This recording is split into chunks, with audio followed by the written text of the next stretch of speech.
Nous voulons regarder le projet sous deux aspects. C'est la perte de ces espaces naturels qui sont splendides et le risque Céveso qui vient s'installer à côté des habitations.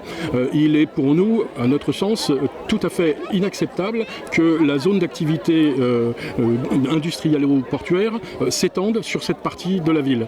La ville est impactée aux 2/3 par les risques technologiques qui sont engendrés non pas par la zone industrielle ou portuaire, mais par les usines qui sont installées près de la ville, qui ne sont pas à l'intérieur de la zone industrielle ou portuaire. Et si donc nous acceptons une nouvelle industrie qui viendrait s'installer sur cette partie est, nous couvririons la totalité de la ville de Fos-sur-Mer, toutes les habitations, dont déjà, je viens de le préciser tout à l'heure, les 2/3 sont obligés de se protéger et se prémunir du risque industriel en mettant des vitres qui résistent au bris de vitre, à l'explosion, à la surpression ou ce genre de choses. Ici, il s'agit de l'installation d'une usine d'hydrogène entre les deux étangs sous prétexte, on vous enrobe très bien le bonbon, hein, on vous dit on va mettre des panneaux solaires. En fait, les panneaux solaires vont produire de l'électricité, non pas pour les habitants et pour leur apporter un confort supplémentaire, non,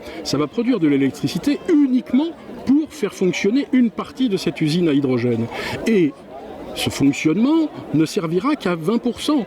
Les 80 autres pourcents de fonctionnement de cette usine à hydrogène fonctionneront grâce à une ligne à haute tension qu'ils vont apporter.